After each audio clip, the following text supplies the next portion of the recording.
I'm Kimberly, 34, and I still remember staring at my phone in disbelief. "You're not invited. Laura doesn't want you there," the text from my family read. My fingers trembled as I processed those cold words. Just 3 months earlier, I had emptied my savings account to fund my brother's dream wedding venue. $25,000. Money I'd saved for years. The betrayal cut deeper than any knife could. How could they take my money, then shut me out? Before I continue this heartbreaking story, let me know where you're watching from and hit that subscribe button if you've ever felt the sting of family betrayal. Growing up in a middle-class neighborhood in Michigan, I was the first person in my family to attend college. My parents worked tirelessly to provide for us, but there was never much extra to go around. My brother Kyle and I shared everything, from toys to secrets. We were inseparable growing up, often finishing each other's sentences and defending each other fiercely at school. When I left for college, Kyle would call me every Sunday night without fail, eager to hear about my new experiences and share his high school adventures. Our parents hit some financial hurdles about 5 years ago when Dad was laid off from the manufacturing plant where he'd worked for 27 years. Mom picked up extra shifts at the hospital where she worked as a nurse, but their retirement savings took a significant hit. I worried about them constantly during that period, calling home more frequently and sending money when I could. Meanwhile, my own career was flourishing. After graduating with a finance degree, I landed a job at a prestigious financial analysis firm in Chicago. Through diligent work and late nights, I climbed the corporate ladder faster than I had anticipated. Each promotion brought not just higher pay, but a deep sense of responsibility toward my family. I wasn't just succeeding for myself. I was succeeding for all of us. Everything changed 3 years ago when Kyle met Laura at a friend's barbecue. He called me that night, unusually animated, describing her as the most amazing woman I've ever met. Within 6 months, they were engaged. I flew home for their engagement party and was genuinely happy to meet the woman who had captured my brother's heart. Laura was undeniably beautiful, with perfectly styled auburn hair and a warm smile that seemed to brighten the room. At first, we got along wonderfully. We went shopping together when I visited, and she'd call occasionally to ask my advice about work conflicts or family matters. I felt like I was gaining a sister, something I had always wanted. But subtle shifts began occurring about a year into their relationship. Kyle's calls became less frequent. When we did speak, Laura was almost always present, often answering questions directed at him or steering the conversation in different directions. During family gatherings, I noticed how she would subtly correct Kyle's stories or interrupt him with what Kyle really means is. More concerning was how quickly my parents fell under Laura's spell. Mom began consulting Laura on everything from holiday plans to medical decisions. Dad, who had always been somewhat reserved, now animated enthusiastically around Laura, laughing at all her jokes and deferring to her opinions. It was as though they had found the daughter they had always wanted, one who didn't leave for college and a big city career. I tried to maintain harmony, suppressing the strange jealousy I felt when Laura would reference inside jokes with my parents that I wasn't part of. I told myself it was wonderful that my family had welcomed her so completely. Yet I couldn't shake the feeling that with each visit home, I was becoming more of an outsider. Last Thanksgiving illustrated this perfectly. I had taken 3 days off work to fly home, excited to share my recent promotion news. As we gathered around the dinner table, I began to tell everyone about my new position. Halfway through my story, Laura interrupted with an announcement about a neighbor's pregnancy. My parents immediately shifted their attention, asking Laura dozens of questions about this woman I'd never even met. My news was forgotten, my excitement deflated. Later that evening, as I helped Mom with the dishes, I gently mentioned feeling overlooked at dinner. Mom seemed genuinely surprised. "Oh, honey, we're always hearing about your successes," she said, patting my hand. "Laura hardly ever gets to share her neighborhood news."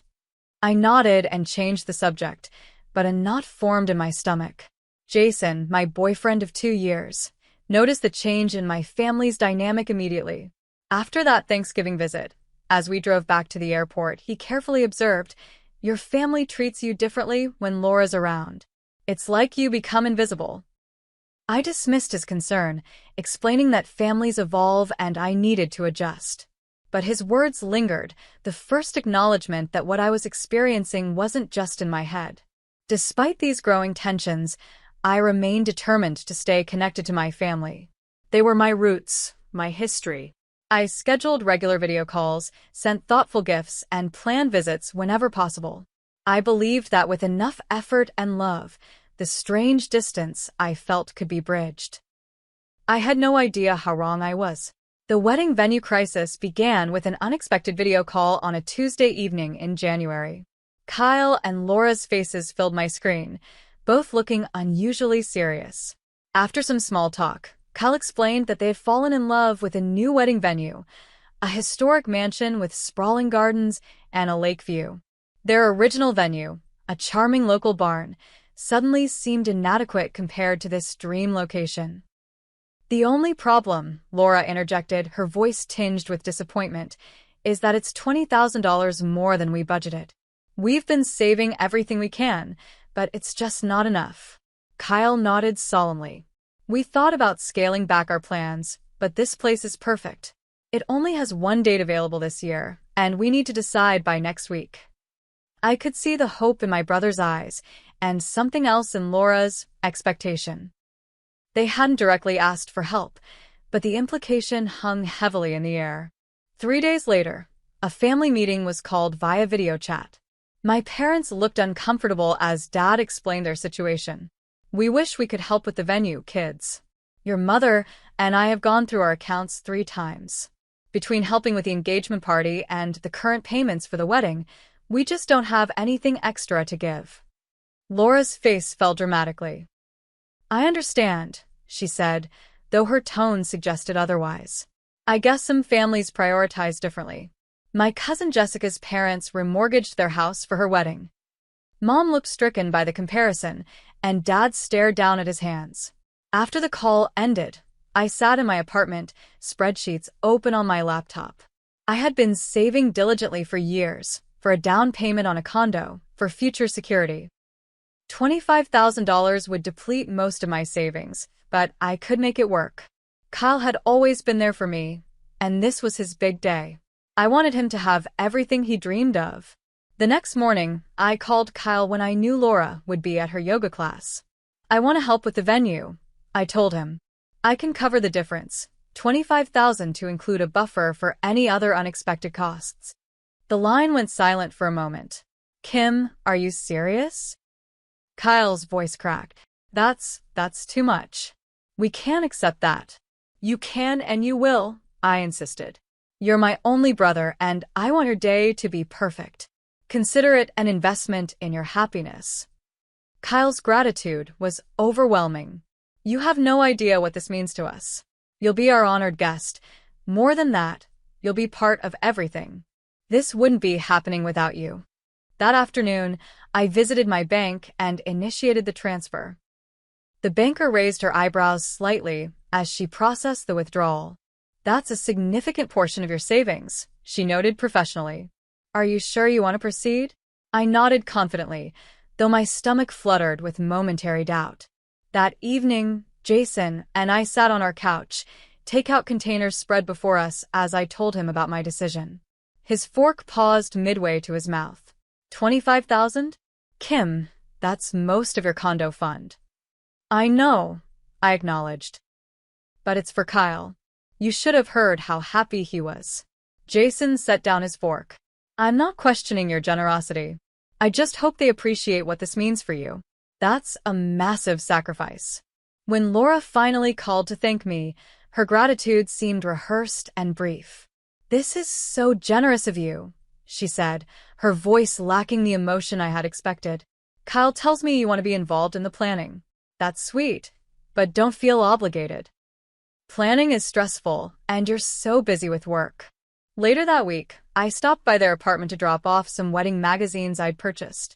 Through the partially open door, I overheard Laura speaking to someone on the phone. His sister's trying to take over now that she's paying for it, she was saying. I appreciate the money, but I don't need another opinion on everything. When I confronted Kyle about it later, he seemed embarrassed but dismissive. Laura's just stressed about all the decisions. She didn't mean anything by it. She's really grateful for your help, we both are. I chose to believe him, pushing aside my discomfort. Yet as I drove home, I couldn't shake the feeling that something fundamental had shifted. The excited planning sessions I had envisioned seemed unlikely to materialize. Still, I told myself that the important thing was giving Kyle his dream wedding. My involvement was secondary. What I didn't realize then was that I hadn't just written a check. I had inadvertently purchased a front row seat to my own exclusion from my family. The first wedding planning session filled me with excitement. Laura had created a group chat titled Dream Wedding Team that included me, her mother, my parents, and her 2 bridesmaids. We met at a local cafe where Laura distributed color-coded binders containing timelines, inspiration photos, and budget sheets. I was impressed by her organization and eagerly flipped through the materials, jotting down ideas in the margins. "These centerpieces are beautiful," I commented, pointing to an arrangement of roses and baby's breath. "The florist I used for my company's gala last year could create something similar, probably at a discount." Laura smiled tightly. "That's sweet, but I've already spoken with a florist who specializes in exactly what we want." She quickly moved on to discussing the catering options. The pattern continued over the next few weeks. The second planning meeting was rescheduled to a Tuesday at 2 in the afternoon, right during my important weekly stakeholder meeting that Laura knew about. When I texted that I couldn't make it, the response was a simple, "No worries. We'll fill you in later." But the promised update never came. By the 3rd month of planning, decisions were being made without any input from me. The wedding colors changed from blue and silver to burgundy and gold. The band was swapped for a DJ. The cake design transformed from traditional to modern. I learned about each change through social media posts or casual mentions during family calls. One Saturday, I drove 3 hours to attend what I thought would be a major planning session for the venue decorations. I had taken time to create a presentation board with ideas that would complement the mansion's historical architecture while incorporating Kyle and Laura's personal style. When I arrived, Laura seemed surprised to see me. "Oh, Kimberly, I thought I told you we rescheduled for tomorrow." Her voice was apologetic, but her eyes showed no real remorse. "We actually finalized most of the decoration decisions last week. Your mom had some wonderful ideas that we're going with." I stood in their living room, my presentation board suddenly feeling childish and unnecessary. "Last week? I didn't know there was a meeting last week. It was impromptu," she explained, glancing at her watch. "Look, why don't you join us for dinner tonight instead? Less stressful than wedding talk anyway, right?" My attempts to connect with Kyle alone became increasingly difficult. He was always running late for our scheduled coffee meets, or Laura would unexpectedly join us. When I did manage a moment alone with him and raised concerns about feeling excluded, he became defensive. "You're being too sensitive, Kim," he said during one such conversation. "Laura's under a lot of pressure. Her dream wedding is coming together, and she's trying to manage everyone's input. You're still an important part of all this." But I wasn't, and the evidence mounted daily. During a minor disagreement about the seating chart, where I suggested keeping 2 feuding relatives separated, my mother unexpectedly sided with Laura. "Honey, Laura has a vision for how this should work. She's really thought it through." Dad, who had always been my champion growing up, now routinely deferred to Laura's opinions. "Laura knows best," became his standard response to any wedding-related question I raised. The growing isolation drove me to confide in my college friend Rebecca over lunch. As I described the situation, tears I hadn't realized I was holding back spilled onto my cheeks. "Kim, do you hear yourself?" Rebecca asked gently. "They took your money, and now they're pushing you aside. You're being manipulated and used." I wiped my tears away quickly. "That's too harsh. They're not doing it deliberately. It's just wedding stress and, I don't know, family dynamics changing." Rebecca reached across the table and squeezed my hand. "Sweetie, I know you love your family, but this isn't right. $25,000 isn't a small gift. At minimum, They should be treating you with respect and inclusion. I dismissed her concerns, though they echoed my own hidden thoughts. My family wouldn't use me. There had to be reasonable explanations for everything. The bridal shower in April crystallized my outsider status. Hosted at Laura's mother's house, it was an elegant affair with champagne, finger sandwiches, and personalized party favors. I arrived early to help set up, but Laura's bridesmaids Grace and Tiffany were already arranging everything according to a detailed plan I hadn't seen. When guests arrived, I noticed every woman wore a special corsage except me. During the gift opening ceremony, Laura's mother gave a touching speech thanking everyone who had contributed to making the wedding special. My name wasn't mentioned, despite my contribution being the largest by far. As I drove home that evening, a hollowness expanded in my chest. The truth I had been avoiding crystallized into sharp clarity. I was no longer a central figure in my brother's life. More disturbingly, my entire family had realigned themselves with Laura at the center and me on the periphery. What I couldn't understand was why. What had I done to deserve this gradual erasure? The definitive moment of betrayal arrived unexpectedly on a rainy Tuesday afternoon. I had stopped by my parents' house to drop off a birthday gift for my dad when I noticed a stack of envelopes on the kitchen counter. The return address showed Kyle and Laura's names, and I immediately recognized them as wedding invitations. Curiosity mixed with excitement as I picked one up, wondering what the final design looked like after months of planning. My mother walked in as I was admiring the elegant burgundy and gold embossing. "Oh, those just arrived yesterday," she said, reaching for her coffee mug. "They turned out lovely, didn't they?" I nodded and opened the envelope, pulling out the invitation suite. My eyes scanned the details, then stopped abruptly at the section listing the wedding party. Kyle's best man and groomsmen were listed. Laura's maid of honor and bridesmaids were listed. My name was nowhere to be found. "Mom," I said slowly, "I'm not in the wedding party." She looked uncomfortable, focusing intently on stirring her coffee. "Laura thought it would be better if you could just enjoy the day as a guest. Being in the wedding party is stressful, with all the responsibilities and photos." A cold understanding washed over me. "Did you know about this?" "Kyle mentioned it a few weeks ago," she admitted. "I assumed he had discussed it with you." I drove straight to Kyle's apartment, the invitation clutched in my hand. When he answered the door, his expression immediately shifted from welcome to wariness. "Why am I not in your wedding party?" I asked without preamble, holding up the invitation. "You never even had a conversation with me about it." Kyle's eyes darted past me, likely checking if anyone could overhear us on the landing. "Come inside," he said quietly. Once in their living room, Kyle's explanation emerged in fragments of weak excuses. The wedding party was getting too large. Laura wanted symmetry in the photos. Her friends had already purchased their dresses. "Kyle," I interrupted.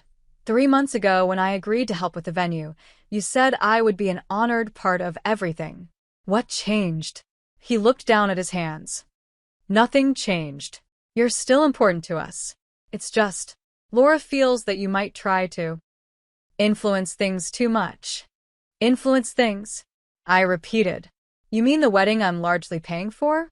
Is it unreasonable to expect some involvement?" "See, it's that attitude," he said, an unfamiliar edge to his voice. "Laura thinks you're holding the money over our heads." The conversation deteriorated from there. Every point I raised was deflected or dismissed. When I mentioned our lifelong close relationship, Kyle responded that people grow and change. When I brought up my financial contribution, he accused me of being transactional about family matters. It was like arguing with a stranger wearing my brother's face. That evening, I called my parents, hoping they might help Kyle see reason. Their response left me speechless. "Kimberly," my father said, his voice uncharacteristically stern, "this is Kyle and Laura's wedding.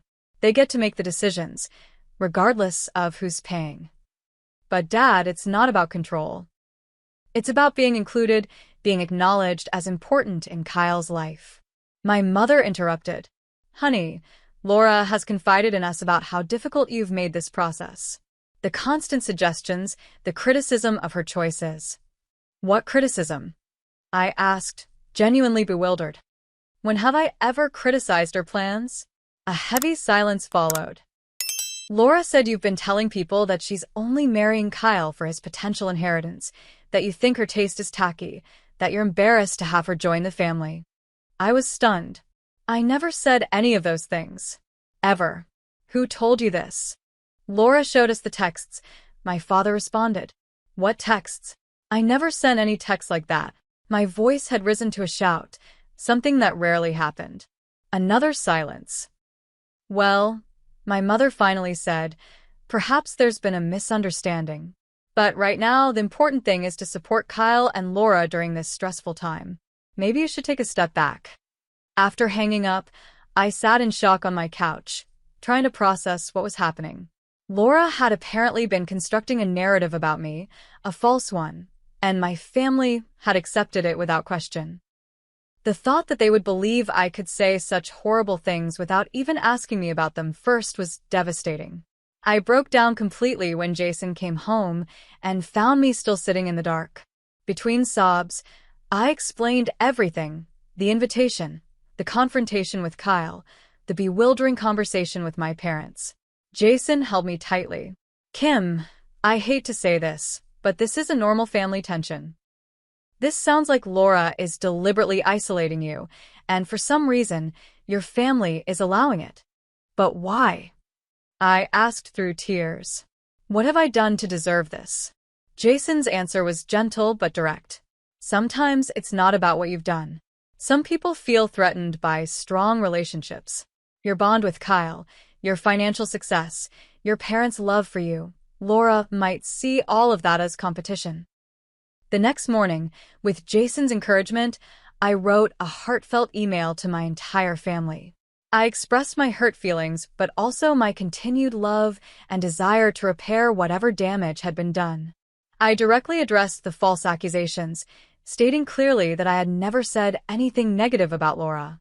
I ended by saying that regardless of my role in the wedding, I wanted to support Kyle's happiness and maintain our family bonds. The responses, when they finally came, were coolly polite and notably similar in tone. My mother hoped we could move past this unpleasantness. My father suggested I take time to reflect on my actions. Kyle simply wrote, I think it's best if we all take some space right now.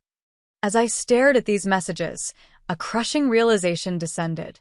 My family's love and loyalty had been entirely redirected. The only thing they still wanted from me was my money. In the week following those cold email responses, I tried to process what was happening to my family. I fluctuated between anger, grief, and disbelief. How could decades of love and connection be so easily severed? During moments of clarity, I reminded myself that regardless of my personal hurt, Kyle was still my brother. Despite everything, I wanted some representation at his wedding, some acknowledgement of our shared history. I carefully selected a wedding gift, a handcrafted silver photo frame engraved with Kyle's and my childhood saying, siblings by chance, friends by choice. Inside, I placed a photo of us from his college graduation, arms around each other, beaming with shared joy. I wrapped it beautifully, wrote a heartfelt card, and set it aside for the rapidly approaching wedding day. 3 days before the ceremony, I realized I was unclear about some logistical details.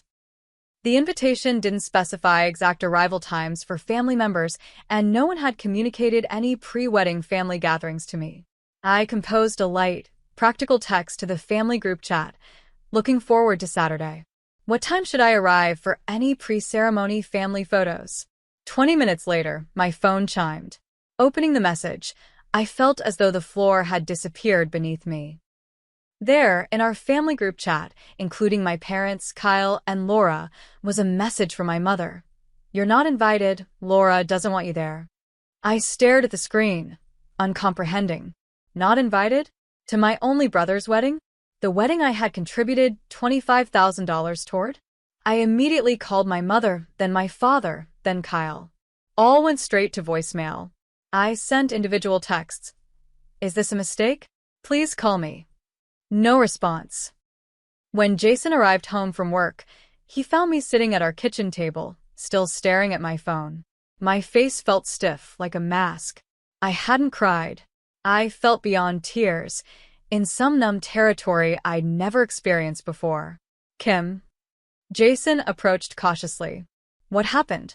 I silently handed him my phone. His expression shifted from confusion to shock as he read the message. This can't be real, he muttered, then looked up at me. Have they responded to anything else? I shook my head. Nothing. It's like they've all blocked me. Jason pulled me into an embrace, and only then did the tears come. Violent, body-shaking sobs that seemed torn from the deepest part of me. I cried for the brother I had lost, for the family that had abandoned me, for the $25,000 that now felt like a payment for my own exclusion. That night, I couldn't sleep. I kept replaying every interaction with Laura since she'd entered our lives, searching for warning signs I might have missed. The way she would subtly undermine my accomplishments in family conversations. How she'd redirect attention whenever I was speaking. The strange comments about my apartment being so career-focused and not very homey. Each memory now appeared in a new, sinister light. The next morning, my college friend Rebecca called. Her voice was hesitant. Kim, I don't know if I should tell you this, but I ran into Melissa from your hometown yesterday. Melissa was a longtime family friend who had known us since childhood. According to Rebecca, she had just received her wedding invitation and was confused about some of the stories Laura had been telling the guests. Apparently, Laura had been claiming that I had tried to take over the wedding planning, had insulted Laura's family, and had threatened to withdraw my financial support unless certain demands were met. Melissa didn't believe it, Rebecca assured me. She knows you too well. But she thought you should know what Laura's saying about you. The betrayal expanded beyond family to include my reputation in my hometown. Laura wasn't just excluding me. She was systematically destroying my image among people who had known me my entire life. I felt something break inside me, the final thread of hope that this was all a misunderstanding that could be resolved. My family had not just excluded me, they had allowed Laura to vilify me, to rewrite who I was in their narrative. And they had done it after taking my money that represented years of hard work and sacrifice. The wedding day came and went. I spent it with Jason at a cabin by the lake, my phone turned off, unable to bear the thought of seeing social media posts or receiving any messages from well-meaning friends. When I finally turned my phone back on 2 days later, there were no messages from my family. Not a single inquiry about my absence, not a word of explanation or regret. The silence was the final confirmation. The family I had known and loved for 34 years no longer existed for me. The weeks following the wedding were the darkest of my life. I moved through my days like a ghost, going through the motions at work, but feeling disconnected from everything around me. Food lost its taste. Sleep came in short, restless bursts punctuated by vivid dreams of family gatherings where no one could see or hear me. I declined invitations from friends, unable to explain what had happened without breaking down. Jason watched this decline with growing concern. One evening, he sat beside me on the couch where I had been staring blankly at a book for over an hour, not turning a single page. Kim, I think you should talk to someone professional about this, he said gently. What your family did, it's traumatic. You don't have to go through this alone. My initial reaction was resistance. Therapy seemed like an admission that something was wrong with me, not with the situation. But as another sleepless night stretched before me, I realized Jason was right. I was drowning in grief and needed help finding my way back to shore. My first therapy session with Dr. Mitchell was awkward and tearful. I stumbled through the story, still unable to make sense of how quickly and completely my family had turned against me.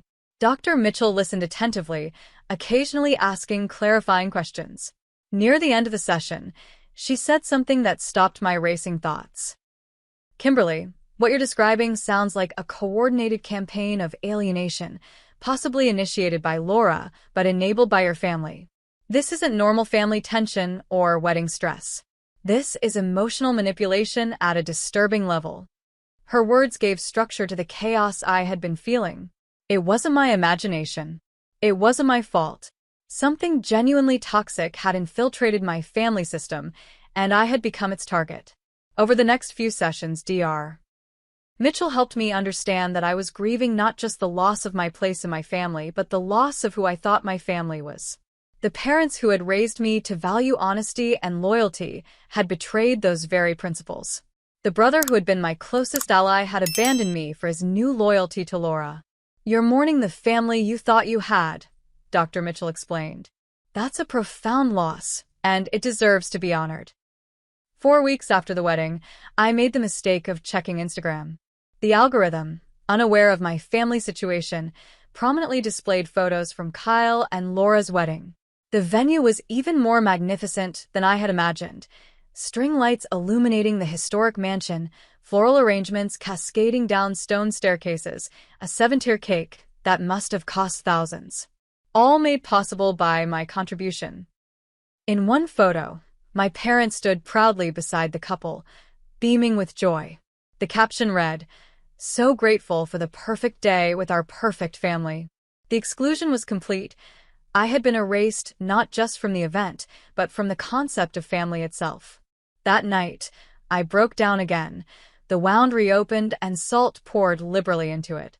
Jason held me as I cried, murmuring reassurances that felt hollow against the magnitude of the betrayal. The next day, I received an unexpected call from my mother's sister, Aunt Sarah. We had always been close, but she lived in Arizona and wasn't often involved in family events back home. "Kimberly, I just heard what happened with the wedding," she said without preamble. "I couldn't believe it when my friend Donna told me you weren't there. What's going on?" The dam broke as I told her everything: the money, the exclusion, the text message, the silence that followed. To my surprise, Aunt Sarah didn't seem shocked. "I hate to say this," she said when I finished, "but Laura pulled something similar with Kyle's friend Marcus last year. Remember his childhood friend who suddenly stopped coming around? Laura convinced Kyle that Marcus had made a pass at her during a party. Marcus denied it completely, but Kyle chose to believe Laura. I thought it was strange then, but now I'm seeing a pattern." A cold clarity washed over me. "She's isolating him," I said quietly. "It's what certain types of controlling people do," Aunt Sarah confirmed. "They systematically cut their partners off from support systems, especially those who might see through their manipulation. The fact that you're strong, successful, and had a close bond with Kyle probably made you target number one." Our conversation continued for over 2 hours. Aunt Sarah promised to try to speak with my parents, though she wasn't optimistic about changing their minds immediately. "They're under her spell right now," she said. "It might take time for them to see what's happening." That conversation with Aunt Sarah was the first crack in the darkness surrounding me. I wasn't crazy. I wasn't alone. Someone in my family still saw me clearly. At work, my performance had suffered noticeably. My boss, Natalie, called me into her office one morning. I braced for a reprimand, but instead found compassion. "Kim, you've always been one of our strongest team members," she said. "But something's clearly wrong. You don't have to tell me what it is, but I want you to know that we value you and want to support you through whatever this is." Her kindness broke through another layer of my isolation. I found myself telling her a simplified version of what had happened. Instead of judgment, she offered practical support, adjusted deadlines, the option to work from home some days, and the company's employee assistance program for additional counseling. As May turned to June, I made the difficult decision to block my immediate family on social media. Each post, each glimpse into their continuing lives without me, was like pressing on a bruise. Dr. Mitchell supported this decision as a form of self-protection, not punishment. "Boundaries aren't walls," she explained. "They're fences with gates that you control. Right now, you need to close the gate to heal. Later, you might choose to open it again, but that will be your decision when you're stronger." Jason suggested a weekend trip to Michigan's Upper Peninsula, a place I had always wanted to visit but never found the time for. Away from the city, surrounded by the ancient tranquility of Lake Superior, I felt the first stirrings of peace. Watching the sunset paint the sky in brilliant oranges and pinks, I realized that beauty still existed in the world, regardless of my family's actions. Pain didn't erase the possibility of joy, it just temporarily obscured it. I don't know who I am without them, I confessed to Jason as we sat on the rocky shoreline. I've always been Kyle's sister, Robert and Janet's daughter. Even my ambition was partly about making them proud. Who am I now? Jason took my hand. You're Kimberly. You're compassionate, brilliant, resilient, and loved. Your family helped shape you, but they don't define you. Maybe this is your chance to discover who you are outside of those roles. As the water lapped gently against the shore, I felt something shift within me, not healing exactly, but the possibility of it. A small seed of strength taking root in the devastated landscape of my heart. 6 months after the wedding that I never attended, autumn arrived with crisp air and new beginnings. My apartment, once filled with family photos that caused me pain, now displayed art that I loved, souvenirs from weekend trips with Jason, and pictures with friends who had proven their loyalty during my darkest days. I had established new traditions to replace the family rituals that were now lost to me. Sunday mornings, once reserved for calls with my parents, became my time for yoga and journaling. Thanksgiving plans involved a Friendsgiving potluck rather than a trip to Michigan. These changes weren't replacements for what I had lost, but rather the foundation of a new life structured around authentic connections. On a rainy October morning, an unexpected email arrived from Kyle. My heart raced as I clicked to open it, unsure whether to expect further cruelty or something else entirely. Kim, it began, I don't know if you'll read this, and I wouldn't blame you if you deleted it immediately. What happened before and during my wedding was unforgivable. I let Laura convince me that you were trying to control everything, that your financial help came with strings attached. I believed her when she showed me evidence of things you supposedly said about her. It was easier to accept her version than to question it, especially when Mom and Dad sided with her too. I'm not writing to ask for forgiveness or to make excuses. I'm writing because you deserve to know that I regret what happened every day. The brother you knew would never have treated you that way. I lost myself somewhere along the way, and in the process, I lost the most important relationship of my life. I'm so sorry, Kim. I read the email several times, emotions swirling, anger, vindication, a whisper of relief that Kyle had glimpsed the truth, and lingering hurt that cut bone deep. After consulting with Dr. Mitchell, I crafted a measured response. Kyle, thank you for your email.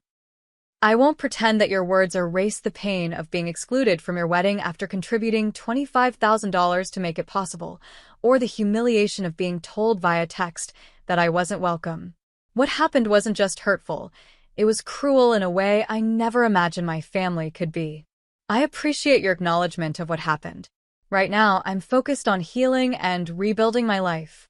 I'm not ready for reconciliation, but I'm glad to know you recognize the wrong that was done.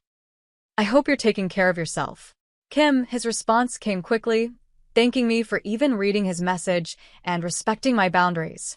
Almost as an afterthought, he mentioned that things had been complicated lately, as Laura had begun expressing concerns about his close friendship with his best man, suggesting their relationship was inappropriately close. The pattern was continuing. The same isolation tactics that had worked to separate Kyle from me were now being deployed against his friends. Part of me felt vindicated, but a larger part just felt sad. The controlling dynamic I had glimpsed was tightening around my brother, like a noose. Financially, I had slowly begun to recover from the significant loss. My promotion had come with a salary increase, and I had implemented a strict saving plan to rebuild my depleted funds. Each deposit into my savings account felt like reclaiming a piece of myself, a reminder that I could recover from this setback.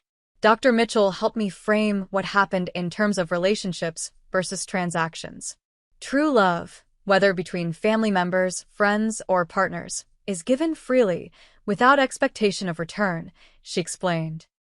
What your family participated in was transactional. They took your financial contribution but withdrew their love when you didn't conform to Laura's expectations.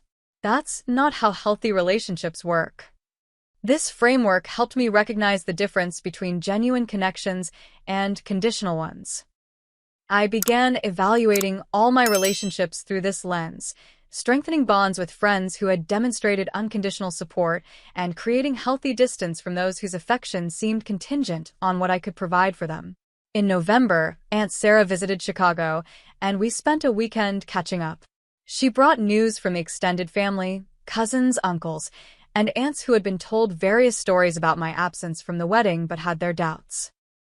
Several family members have reached out to me since I started asking questions, she explained over brunch.